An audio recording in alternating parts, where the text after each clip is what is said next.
الرحمن الرحيم مالك يوم الدين إياك نعبد وإياك نستعين اهدنا الصراط المستقيم صراط الذين أنعمت عليهم سبحان ربك رب العزة عما يصفون وسلام على المرسلين والحمد لله رب العالمين آمين آمين آمين Kendiler bu jana balдарды тарбиялаш үчүн медресе кылып окутам деп кат сабат болгон жөнөстү ушул өрөндүкүнчү. Ошондой кылып өз колу менен союп, салып мына өз колу менен салып ушул нерсе калган да. Медресе эме кылып, ушенге өз колу менен салган экен анычы. Ошол менен калган. Мечит болгон турбай, алдагы имам отура турган жер турбай, намазга чыга турган жер экен. Шуга көңүл бурулган. Сабаттуу киши болгондо. Bu min var ekan bu gerçi. Таласта Манастын күмбезинде Байымбет Абдырахмановдун Тоголок молдонун өзүнүн жазганын, латын менен жазган экен да. Анан мен колунун сулуулугун сончалык немеси өз колу менен жазган, сыясы менен жазган чыгармасы ошол. Муну өз колу менен кылган го деп муну барна, эгер анан ошол окуттар деген Тоголок молдонун Тоголок болду ушул айында. Чебересиз. Анан ошол Тоголок молдонун оокаттары азыр мектебинде эле мындай эле турат да, музейде эмес жөнүндөчү.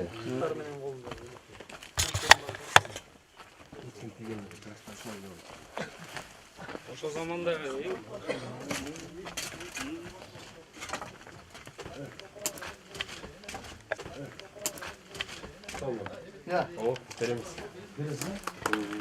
Ну ошол кишинин колдон чыккан жыгыт тайлыштыра шундай жабылганда мына Мондо.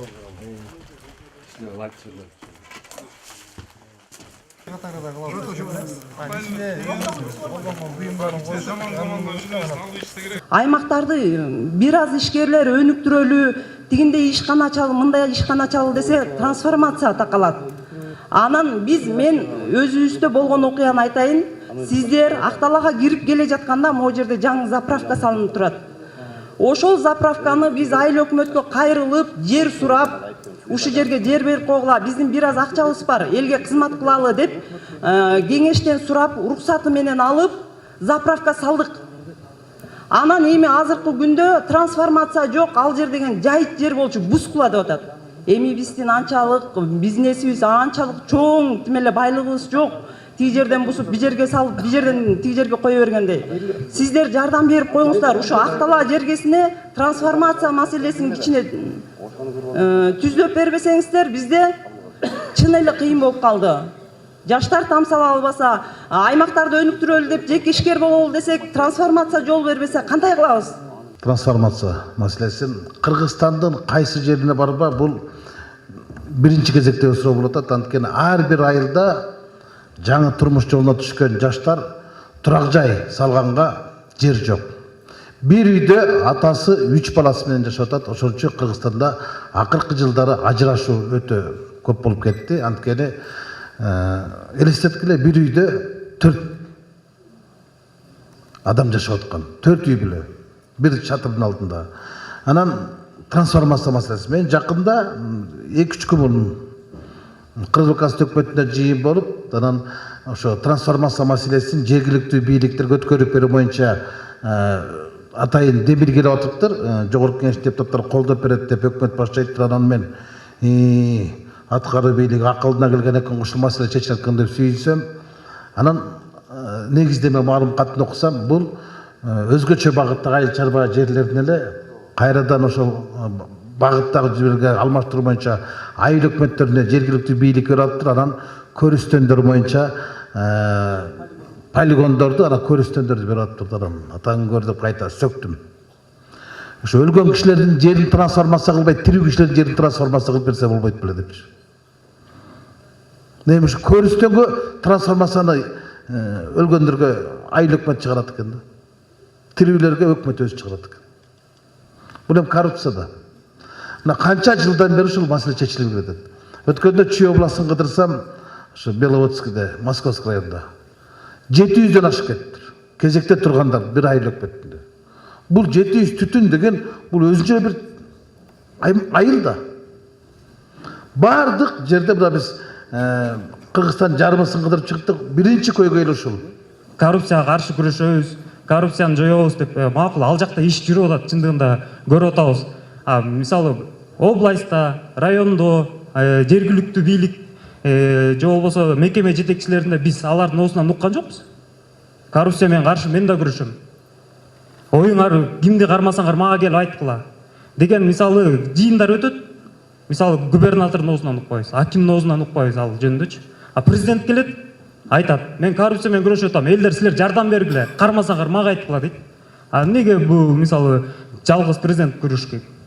Неге аймактарда ал нерсе иш жүрбөйт да? Туура. Силер неге күрөшпөйсүңөр? Улан Эгизбаев күрөштү го.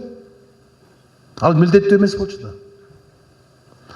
Коомчулук коопсуздукту биринчилер кошколуш керек. Коррупция менен силер да күрөшүш керек, коомчулук да күрөшүш керек. Бардык бийлик бутактары, бардык коомчулук күрөшүш керек. Коррупция менен оон күрөшпөйт да. Коррупция менен коом күрөшөт. Ошон үчүн бул тармакта жалпы күрөш керек. Кимди коррупционер экен кыргыздар 5 кол устай билебиз. Анан коррупционер телевизорго чыгып коррупция менен күрөшүү жөнүндө отчет берип атканда жаның кашаят да. Коррупционер өзү айтып атат да коррупция менен күрөш керек депчи, ким менен ким күрөшөт? Ойто деп жаккан кармайсыңбы? 50% мажоритардык, 50% партиялык системаны киргизүү боюнча деп атат да. Баарыбызга эле маалым, Нарын облусу жерибиз кенен болгону менен 50-син саны Оштун бир районунан аз болот. Анан ушу квота берүү жагы кандай болуп калат? Бардык облустарга тең квота берилеби же дагы эле Нарын облусу бүткүл облус болуп туруп, Оштун Кара Суу районунан аз квота алып калабызбы? Кыргыз өлкөсүнүн баш мыйзамында Кыргыз өлкөсүнүн жарандары шайлоого жана шайлоонууга укугу бар дейт да. Жарандары. Бирок анда партия деген сөз жок да. Биз ушул жерде баш мыйзамды баш ийбей келебиз да. Мыйзамга тарап келебиз да. Конституция деген бул жогору турат, мыйзам деген анан кодекс анан мыйзам турат. Анан маселен бул аксакал Жанарды шайлагысы келип, анан Жанар тандаган партияга добушун берди да. А партия болсо ичинен жок бул жарабайт да башканы коюп койду. Берде мындай болуп атат да. Адам Жананды шайлап атат, партиянын лидери болсо башканы тандап атат да. Бул деген чистейшая политическая афера да. Туурабы? Силер Жананды шайладыңар, партиянын лидери ичинен тандап алды. Бул шайлоо болду же тандоо болду? Тандоо. Ошон үчүн бул жерде баш катырмада, ошо баш мыйзамдагы берененин нугунап турган болсок, анда адам шайланыш керек, партия эмес. Анда жанагындай партиялык диктатура деген. Акчасы барларды кадыр алыңдар өтпөйт, капчык алыңдар өтөт. Анан ушудан сөз кетип атат. Чимкирик, элита, байманаптар депчи. А бирок биздин күнөөсүнө силер шайладыңар да байманаптын баарын. Байманаптын баарын шайлаган силерсиңер да. Туурабы? Өзүңөр чуркадыңар. Ошон үчүн эгер менин жеке пикиримди укканга келсе, 50%, 60 мандатты аймактарга бериш керек. Ар бир районго бирден кылып аймактар 60-ын партия менен шайлана берсин. Кийинки шайлоодо мына азыр ушундай опырталдуу мыйзамды кабыл алып коюшту, 9%дан өтпөйт да. Анда байлар эле келет деген сөз болот. Мындан кийинки парламент 7-чи чакырыш жалаң эле байманаптар болуп калышы мүмкүн. Биз жок, катышпайды эле барбайды эле турушубуз керек. Мен азыр эле баргым деле келбей калды. Баш өрүп не аласың акка? Анан бул эми кандай болгон күндө дагы элита деп жанагы биздин кесиптешибиз Кожобек Жайчыбектин сүйлөгөн сөзү ушунчалык мындай актуалдуу болуп кетпеди. Эми Кожобек Кудулда. Элита деген бул эмне? Элита деген бул сапат. Элитный сорт дейт алманын мыктысын, туурабы? Элитный порода дейт жылкынын мыктысын. Эң жогорку сорттогу, эң жогорку породаны сапаты мыктысын элита дейт. Анан ал орустун сөзү да. А кыргыздыкында элита деген бул эл анан ит деген сөздөрдөн пайда болуп атпайбы? Эл дагы иттерди өздөрү шайлап, өздөрү байлап атпайбы? Жоопкерчилик аларда да. Анан кийин Кожобек туруп эле айтты. Ошо 120-нын ичинде баягы кой аксагы менен жүз болсо, адам акмагы менен жүз болот. Ага таарынбаш керек. Жанагы эшегине жараша тушагы деп Мелис Эшимкаров айтчылыгы, силер электен өткөргөнсүңөр да. Ошо элитаны силер шайлагансыңар.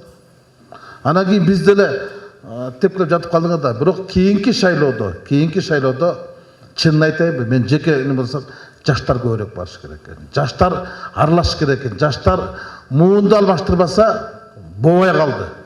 Мына Украинада эмне болду? Порошенко, Тимошенко дегендер оңкосо сайылды, оптомунан сайылды. 8% араң өттү. Грузияда эмне болду?